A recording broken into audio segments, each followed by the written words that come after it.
Hi there, I'm Drew Badger, the world's first and #1 English fluency guide. And in today's video, what I'd like to do is answer a question from Sheila.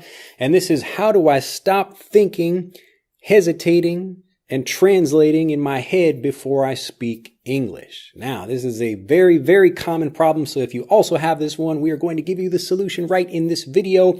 But also remember that it takes time. You can't just learn a tip or some knowledge about how to do something. You have to practice it. Practice, practice, practice.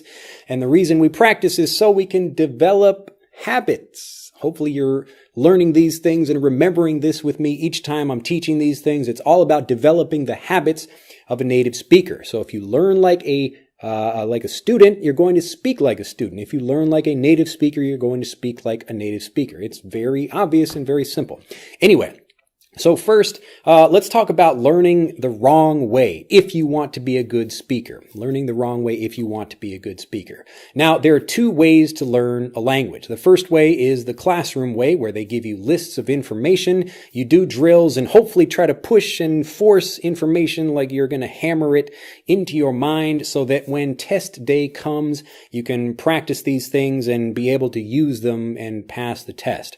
But the problem with taking a test is that you have time to answer questions. So if I get a question, it's like, which is bigger, this or that? And it's going to give me 4 different things. So I have to understand what the sentence is asking me and then choose the right answer. Then I have got time to do that while I'm taking a written test. But in a conversation, I don't have time to do that. I can't sit and think like, wait. Give me time to think and try to say this thing in my head and I'm going to translate it. So all of that, like all of the kind of tools that you use, the ways of learning that teach you through the non-native way of learning a language. And this is typically, I would give you, like if I'm a Spanish speaker learning English, I would learn like red. And then I would learn, like the English word for red, but I'm learning it through Spanish.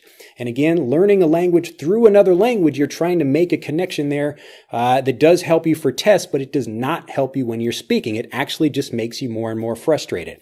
So every day that you're continuing to learn more, you're watching YouTube videos online. Like if I'm from the Ukraine and I'm trying to like watch and learn with English videos online, I should not be listening to like, a Ukrainian person that's trying to teach me English. Like you can learn a little bit from that, but really you're just going to hurt yourself. And I hate to say it, but really it's true. Like if I'm trying to learn Japanese from an American English speaker, like, yeah, they might know a lot about that. But if they're telling me things in English, then I'm making that subconscious connection in my mind between the thing that they're saying in English and then Japanese. And then when I have to go into a conversation, I also have to make that same step in my mind. So I have to listen to something and then try to translate it in my head. And then maybe it's correct. And then maybe I try to speak. And this is what people get worried about because they don't even know if they're using the thing correctly or not. And this is because they're learning a language for tests and not to become a confident speaker. So if your goal is to become a confident speaker, you have to stop learning like a student and start learning like a native speaker. And now this is a perfect way to do it. See, right now, the way I'm speaking, this is the same thing that a native speaker would be learning if they're trying to learn like gardening, for instance, or they're trying to learn science or technology or anything else, whatever they're studying. They're listening to a native speaker tell them things and explain things in a simple, easy way that hopefully helps them connect information.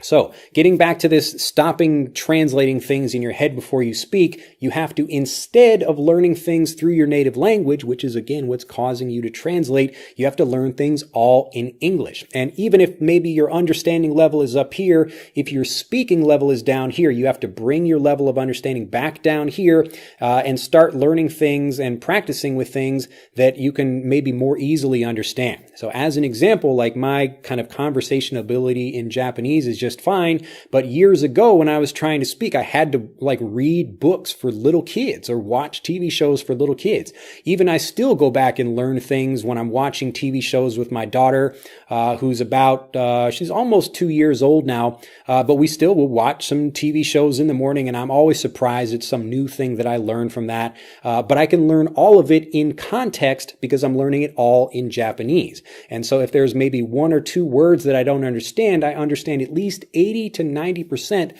of what I'm learning But because it's all in Japanese and I can maybe ask a question or something, like my daughter will be like, oh, I'm like hearing a word from her, like, oh, wow, where did she learn that from? Like I'm even learning new words from her already, which is amazing. But all of these things happen because I'm, number one, learning it in Japanese. And number two, it's because I already understand maybe 80 to 90% of what I'm learning. So all of the things, when you're first, like to first speak properly, you have to understand things and be able to understand what it is people are talking about.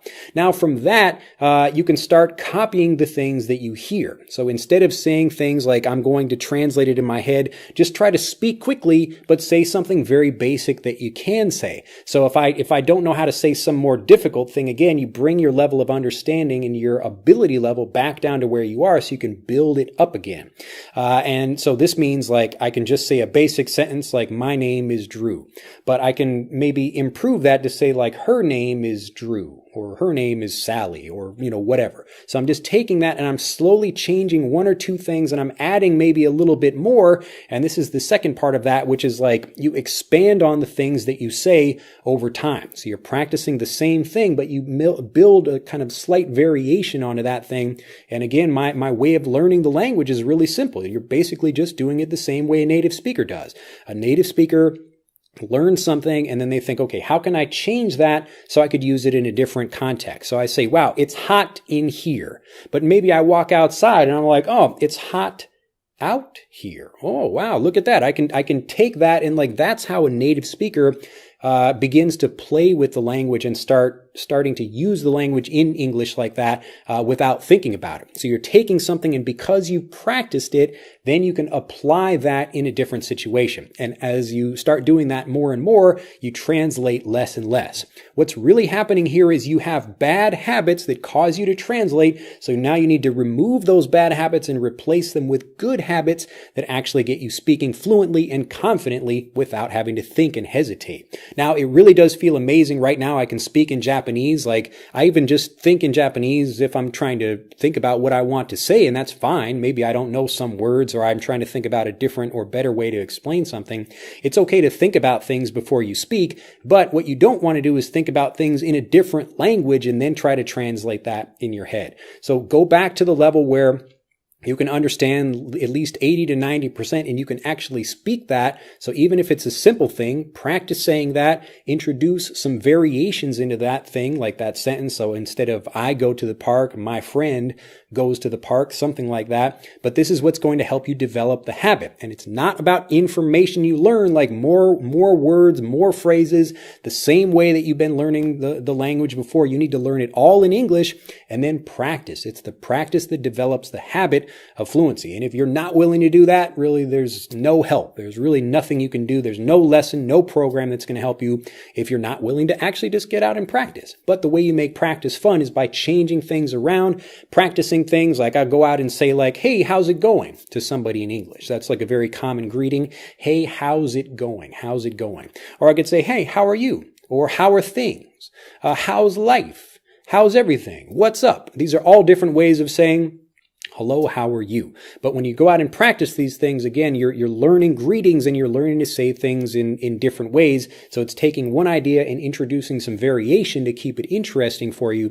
But as you go through the different variations, you develop the habits that help you use them automatically. Well, I hope that explains for you how you should be doing it. So if you are using a different language to learn English right now, stop. Do not do that. Just learn everything in English. But if you have to, take it down to a more simple level that you understand at least 80 to 90% of, whether that's reading or TV shows or music or anything, so that you can build up the habits that help you speak confidently. Well, I'm getting hot over here. I'm speaking too much. Always trying to give too much information, but that's how you do it.